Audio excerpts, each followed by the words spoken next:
You're just being dramatic again, Anna, my dad sighed, barely looking up from his newspaper as I doubled over the kitchen sink, my breakfast threatening to make a reappearance. My stepmom, Diana, placed a gentle hand on my back, her concerned expression not quite reaching her eyes. Maybe you should stay home from school today, she suggested, her voice dripping with fake sweetness. I'll make you my special tea. It always helps with stomach aches. The thought of drinking anything she prepared made my stomach churn even more. This had been going on for months, ever since Diana moved in after their quick marriage. Every meal she prepared left me sick, dizzy, and sometimes even passing out. No, I managed to say, straightening up and wiping my mouth. I have a chemistry test today. I can't miss it. Plus, I had started bringing my own lunch to school, and mysteriously, I never got sick when I ate food I prepared myself. Diana's eyes narrowed slightly, but her smile remained fixed. Such a dedicated student, she cooed, turning to my dad. Isn't she amazing, Robert? Dad just grunted, still absorbed in his paper. He hadn't really looked at me since he married Diana 6 months ago. It was like he traded his daughter for his new wife, and I was just an inconvenient reminder of his previous life. I grabbed my backpack and headed for the door, my legs shaky but determined. As I reached for the handle, Diana called out, "Wait, I made you a smoothie for the road. Extra protein to help with your episodes." She held out a travel mug, her perfectly manicured nails tapping against the stainless steel. Something in her eyes made my skin crawl. "Thanks, but I'm running late," I lied, practically running out the door. Behind me, I heard her telling Dad how ungrateful I was, and his murmured agreement made my heart ache. At school, my best friend Olivia took one look at me and frowned. "You look like death warmed over," she said, pulling me aside. "This isn't normal, Anna. How long are you going to ignore what's happening?" I slumped against the lockers, exhausted. What am I supposed to do? Every time I mention feeling sick, Dad says I'm being dramatic. Diana acts concerned, but I trailed off, not wanting to voice my suspicions. "But she's poisoning you," Olivia finished flatly. "We both know it. The episodes only happen when you eat her food. You're fine when you stay at my house or bring your own lunch." "That's crazy," I whispered, but my heart was pounding. Why would she want to poison me? "Because you're the only thing standing between her and your dad's inheritance from your mom," Olivia said. "Remember how interested she got when she found out about the trust fund you get at 18? My mom had died 3 years ago, leaving behind a substantial inheritance that would become mine when I turned 18, just 6 months away. Dad had control of it until then, but he couldn't touch the principal. Unless something happened to me. I've been documenting everything," Olivia continued, pulling out her phone. "Every time you get sick, what you ate, when it happened. I've even been taking pictures. You've lost 15 pounds in 2 months, Anna. This isn't in your head." Looking at the photos, I barely recognized myself. My normally healthy complexion was pale and drawn, dark circles under my eyes making me look years older. When had this happened? "We need proof," I said finally, my voice shaking. "Real proof, not just suspicions." Olivia squeezed my hand. "My aunt's a nurse at County General. She's working today. Let's skip chemistry and get you a blood test. If Diana is poisoning you, it'll show up." The thought of missing my test made my stomach clench, but not as much as the thought of going home to another one of Diana's special meals. I nodded. 2 hours later, I sat in an exam room while Olivia's aunt drew vials of blood. She didn't ask many questions, but her expression grew increasingly concerned as Olivia listed my symptoms. "The results should be back in a few hours," she said, labeling the last vial. "I'm marking it urgent. Anna, do you have somewhere safe to stay tonight?" The question made my blood run cold. Even the medical professional thought I was in danger. "She can stay with me," Olivia said quickly. "My mom already said it's okay." I sent Dad a text saying I was studying late at Olivia's. His reply was immediate. "Diana's making her famous pot roast. Come home for dinner." My phone buzzed again, this time with a message from Diana. "Don't disappoint your father. Family dinner is important. I made it specially for you." Looking at her message, I felt a chill run down my spine.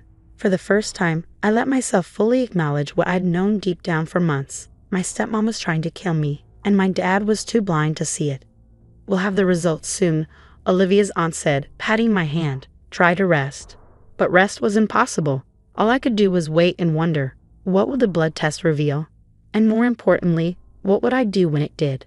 The hospital waiting room felt like it was closing in on me. Olivia paced back and forth while I stared at my phone, watching the messages pile up. Dad, Diana's worried about you. Come home now. Diana, the pot roast is getting cold, sweetie. I made your favorite gravy. Dad, stop being difficult. You're upsetting Diana. Each message made me feel sicker than the last. My hands shook as I turned off my phone, unable to bear any more of their manipulation. Anna Matthews, a voice called. I looked up to see Olivia's aunt with a doctor I didn't recognize. Their faces were grave. We need to talk about your test results, the doctor said, leading us to a private room. I'm Dr. Martinez, head of toxicology. What we found in your blood work is disturbing. He pulled up some charts on his computer screen. Your blood shows elevated levels of thallium, a highly toxic heavy metal.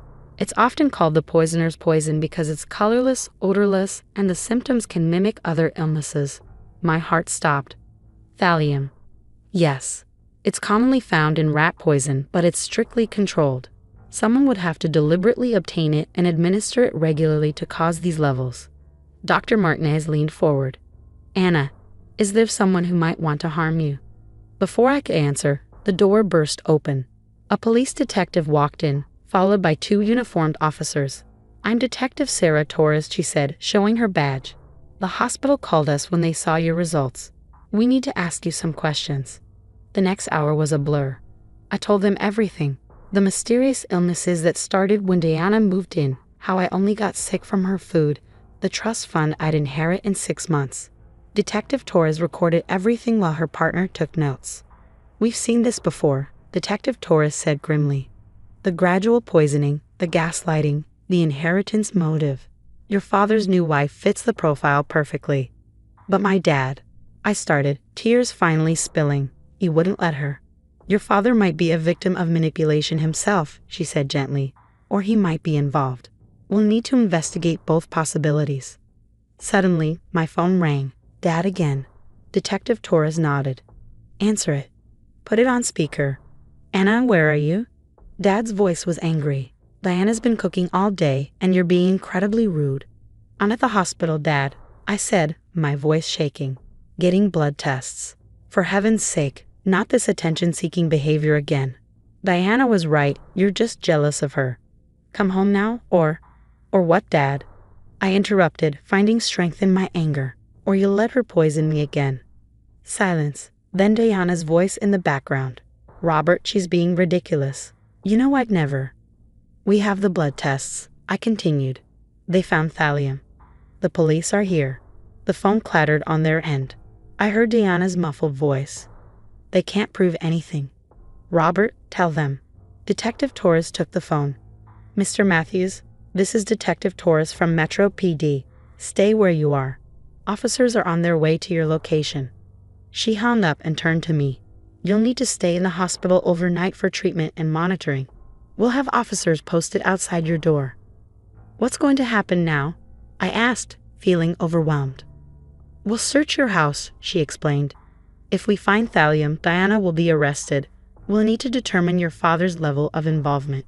Olivia, who had been quietly supportive throughout everything, finally spoke up. She can stay with us after she's released. My mom already said so. Detective Torres nodded approvingly. That's good. You'll need a safe place. An hour later, my phone buzzed with a text from our neighbor. Police cars at your house. Diana tried to run. They caught her at the end of the street. I should have felt relieved, but all I felt was tired. Tired of being sick. Tired of not being believed. Tired of having to fight for my life in my own home. Get some rest, Olivia's aunt said, adjusting my IV. You're safe now. But as I lay in the hospital bed, watching police officers station themselves outside my door, I wondered, was I really safe? And how had my life turned into something out of a crime show? More importantly, what would happen when I finally had to face my father again? The man who had chosen to believe his new wife over his own daughter, who had watched me waste away and called it dramatic. Could any blood test repair that kind of betrayal? The medication they gave me started to take effect, and as I drifted off, I heard Detective Torres on the phone in the hallway. Search the kitchen first. Focus on the tea collection and any powdered supplements. and check the smoothie in the travel mug by the sink. Something tells me we'll find exactly what we're looking for. 3 days later, I sat in Detective Torres' office, staring at the evidence photos spread across her desk. The search of our house had revealed everything. Packets of thallium hidden in Diana's specialty collection, traces of poison in her protein powder, and detailed notes about dosages in her personal diary. She was methodical, Detective Torres explained. Started with small doses, gradually increasing them. Her diary shows she was planning to deliver a fatal dose on your birthday, 3 weeks from now. My stomach lurched. And my dad? She sighed, shuffling some papers. Your father was willfully ignorant, but we found no evidence he knew about the poisoning. He's facing charges of child endangerment and neglect, but not attempted murder like Diana. I nodded, feeling strangely numb. Dad was being held in a different jail from Diana, and both were denied bail. My phone was full of voicemails from him, ranging from angry accusations to tearful apologies. I hadn't listened to any of them. There's something else, Detective Torres said, pulling out another document. When we searched Diana's computer, we found searches about your mother's death 3 years ago. My head snapped up. What? She was researching your mother's symptoms before her accident. We've reopened that investigation. The implications hit me like a truck. Had Diana been in our lives even before she married Dad? Had Mom's death really been an accident? The DA is offering Diana a deal, Detective Torres continued. If she cooperates with the investigation into your mother's death, they'll recommend a lighter sentence for your poisoning. I stood up abruptly, needing to move. I can't think about that right now. You don't have to. Focus on getting better. The hospital says your thallium levels are dropping, but you'll need ongoing treatment. I was staying with Olivia's family, who had become my sanctuary. Her mom, a family court lawyer, was helping me file for emancipation. The trust fund my mom left would be enough to support me through college and beyond. That evening, as Olivia and I sat in her backyard, my phone rang with an unfamiliar number. It was Dad, calling from jail. Answer it, Olivia encouraged. You're safe now. He can't hurt you anymore. With shaking hands, I accepted the call. Anna, Dad's voice cracked. Princess, I'm so sorry. I should have listened. Should have protected you. Like you protected Mom? I asked coldly. His sharp intake of breath told me everything. What are you talking about? The police are reopening Mom's case, Dad. Did you know Diana back then? Did you know what she did? No, he protested. I met her at a grief support group 6 months before we married. She helped me through losing your mother. She helped herself to Mom's life, I corrected. And then she tried to help herself to mine. The silence stretched between us, heavy with unspoken accusations. I failed you, he finally whispered. I failed both of you. Yes, you did. My voice was steady now. Goodbye, Dad. I hung up, feeling lighter somehow. Olivia squeezed my hand, and we watched the sunset together. 6 months later, I stood in court watching Diana's sentencing. She had taken the DA's deal, confessing to everything, including her role in my mother's death. She had been stalking our family for years, positioning herself to replace Mom and eventually me. Dad got 5 years for child endangerment. Diana got 25 to life. Neither sentence felt long enough, but at least it was over. I turned 18 the week after the sentencing, inheriting both my mom's trust fund and our family home. The first thing I did was hire a hazmat team to deep clean the kitchen. The second was to start therapy. Olivia's family helped me move back home, and slowly the house began to feel safe again. I replaced Diana's poison tea collection with my own carefully chosen herbs. I learned to cook for myself, finding joy in preparing meals that nourish rather than harmed. 1 year later, I stood in my kitchen, preparing dinner for Olivia and her family. The people who had believed me, protected me, and helped me rebuild my life. The acceptance letter to the forensic science program at State University was proudly displayed on my fridge. To new beginnings, Olivia's mom toasted at dinner. And to believing women when they say something's wrong, Olivia added firmly. I raised my glass, thinking of how far I come from that scared, sick girl who couldn't convince her own father she was being poisoned. To truth, I said, no matter how bitter it tastes. Later that night, I added a final entry to my journal. Mom, I hope you're proud. I survived what killed you. I exposed the truth. And I promise I'll spend my life making sure no other daughter has to fight so hard to be believed. The bitter taste of betrayal would always linger, but I had transformed it into something powerful, a determination to protect others and a commitment to trust my own instincts. Sometimes the most toxic thing in our lives isn't the poison in our food, but the people who make us doubt our own truth. I was finally free, and more importantly, I was alive. That was the best revenge of all.